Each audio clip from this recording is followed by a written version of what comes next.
هذا صباح جميل اللي شفت فيه جمال الجميل. إذا كاين الجمال كاين ما يصطلح على تسميته بالمعرفة وبالاكتشاف. شكرا الفنان ديالنا الراقي. أنا اكتشفت في جمال ما يفوق من 30 سنة. تمام. وكان عندنا صديق مشترك، أصدقاء مشتركين بزاف. أنا هضرت ليه على سي بن طاهر، سي حميد، هضرت ليه على عدد ديال الناس اللي قلت ليه فلان كيقول لي كنعرفوها، الله مرتي لا ياك ما عرفتها هي. المهم عندنا صديق مشترك الله يرحمه السي علي بن الفلاح. تمام. علي بن الفلاح عندنا معاه ذكريات. غير قبل ما نبداو، من احسن الذكريات اللي عندنا مع السي علي هو انا شخصيا كنفتخر بك بالصوت الرنان، بطريقه الاداء وطريقه الاخراج في اطار كيفاش.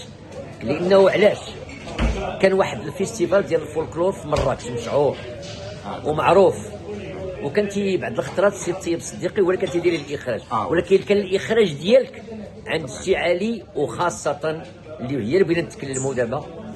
يوم ما خد علي بن الفلاح عيد ميلاد اكبر غني في العالم اللي كان ساكن في طنجه هو فوربس. انا هذه هي الفتره اللي كتهمني. احنا كنتعرفوا، ولكن انت كان عندك واحد الدور قيم وفي مستوى عالي، كيفاش نشطي هذيك الصواري ديال عيد ميلاد فوربس اللي يحضروا فيه دي ستار دي موند اونتيي، دي جون دو السينما، دي جون دو لا بوليتيك، دي جون دي موند اونتيي. وكان تبارك الله الدور ديالك فعال مع السي علي بن الفلاح الله يرحمه. تفضل. شكرا. هو طبعا مع السي علي بن الفلاح كاين بعدا الاخراج ديال لاصواري اللي كتشاف، وكل نهار كيتسمع فيها صوتي. يعني مره كيديروه بصوتي انا، مره بصوت السي علي الله يرحمه. هنالك شعوب مثلها مثل المشاعل خلقت لتضيء العالم. هذه الشعوب ليست شعوبا كبيره بالعدد، ولكنها عظيمه لانها تحمل في نفسها وفي اعماقها الفضيله، الحقيقه والمستقبل. هذه الكلمه كل يوم كتسمع في سبيكتاكل ديال الشعب. بالنسبه لمالكوم فوربس اللي هو احد لما كان هو الرابع في اغنياء الكره الارضيه، لان داكشي ديال الغنى ديال الناس بحال لوطيل مثلا المامونيه، مره كيكون الاول، مره كيكون الثاني، مره كيكون الثالث. عمر المامونيه ما نزل على الثالث، ولكن كل عام كيدار تصنيف. حتى بالنسبه لاغنياء العالم ديك الساعه اللي مشاركنا احنا، اللي حصل لي الشرف ان نعيط ليه السي علي، درت الاخراج في القصر ديالو ديال مرشان في طنجه ديال عيد الميلاد ديالو. ديك الساعه كان هو الثالث في العالم، كان هو الثالث. مالكوم فوربس بعدا بعدا عنده الشركه ديال هارلي دافيدسون ديالو، وعنده لي زيديسيون مالكوم فوربس اللي منتشرين في العالم باسره. وحصل لي الشرف انه هو بيده هدا ليا واحد الكتاب ديالو.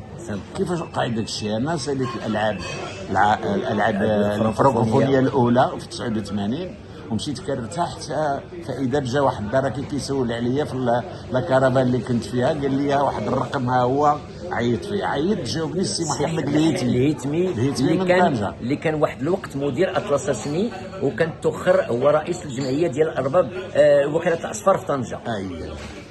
عيط ليه قال لي خصك تجي، راه كاين. مشيت لطنجه، استقبلوني، سكنت في واحد المحل كان مكري واحد الدار العمال وداك الشيء، عطاوني مقام مزيان الى اخره، وبديت كنخدم.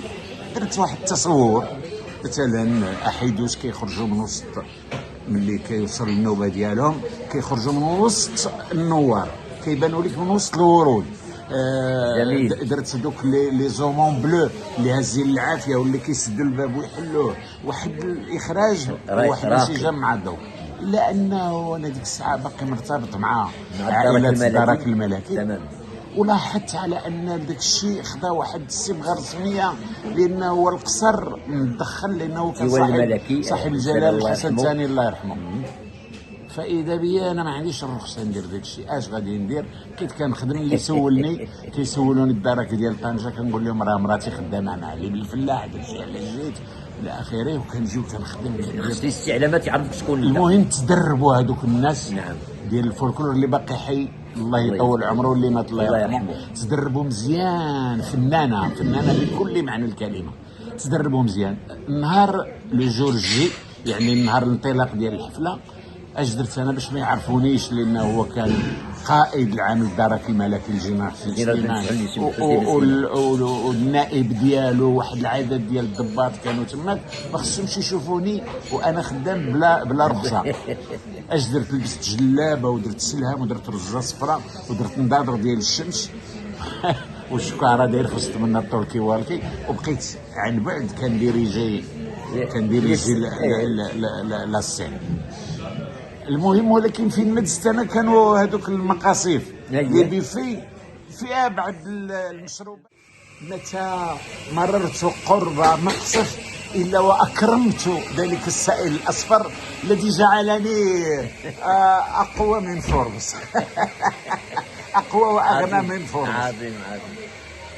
المهم كان عندنا الشؤون الاجتماعيه غادي لي فو دارتيفيس غادي يداروا من وسط البحر، مقابلهم واحد السبليوني وواحد الباطو، وتا هو طبعا تابع الاخراج ديالي وداكشي. الوقت اللي وصلت الوقت ديالهم ودرت مع الكونطارو بور 9 8 كذا وبداو خرجوا الناس قدام القياده، طلبت منهم يخرجوا. هو يبان لي حسني بن سليمان وانا تحت تاثير السائل الاصفر. جيت لعنده وانا نحييه حييته عسكريين بعد الشابو حييته عسكريين. انا سيدي شكرا. حييته عسكريين. كيشوف شكون هذا الحاج اللي داير الرز الصفراء اللي حييت نضادر كحليم. شافها وكان كيعرفني، مع كنا في الالعاب، انا مدير الاذاعه ومسؤول التواصل ومسؤول الترفيه، كان كيعرفني كيجي عندي كل نهار الاذاعه. عرفني قال لي تيلا، قلت له وي مون جينيرال اي سي موا كي في سيت رياليزاسيون، انا المخرج ديال هادشي. بون قال لي برافو.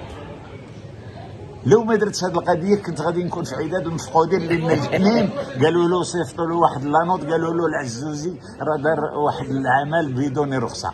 شكرا لكم، تحياتي. وهذه القصه كلها راني دايرها في واحد الكتاب اللي غادي يصدر هذه الايامات، سميتو الماضي المركب، الباسي كومبوزي. الباسي كومبوزي هذا هو الكتاب اللي كتب السي العزوزي، اللي نتمناو تاخذوه بعين الاعتبار وتشوفوه وتقراوه. علاش؟ باش نعرفوا العمل والقوه لا ديال الصوت ولا ديال الذكاء ديالو في اطار الاخراج، وخاصه الان راه تيلعب واحد الدور عالمي. راه خدام تيدور واحد المسلسل في مصر، هو غادي ان شاء الله يمشي للقاهره نهار السبت، وراه غادي يعاود ثاني يبان لنا الادوار ديالو والتشخيص. انا غير الا سمحتي لي اللي بغيت نقول على الماضي المركب، هو غادي تلقاو فيه واحد الباراليل بين حياه الدرك الملكي اللي فيها الصرامه وفيها الاوامر، وحياه الفن اللي فيها الابداع. شكرا لكم. شكرا سيدي عزوزي، وانا افتخر بك. وكي كنتعرفوا اكثر من 30 سنه، تعرفنا مع المرحوم علي بن الفلاح اللي كنعرف كذلك نعاود هو اللي سمعنا دابا، سمعنا تماما وجمع القصه ديالنا، لانه انا عندي معاه علاقات كبيره بزاف، لا في اطار العمل كمرشد سياحي ولا كذلك في اطار تسويق المنتوج مع الشعالي. لكم تقديري واحترامي. شكرا.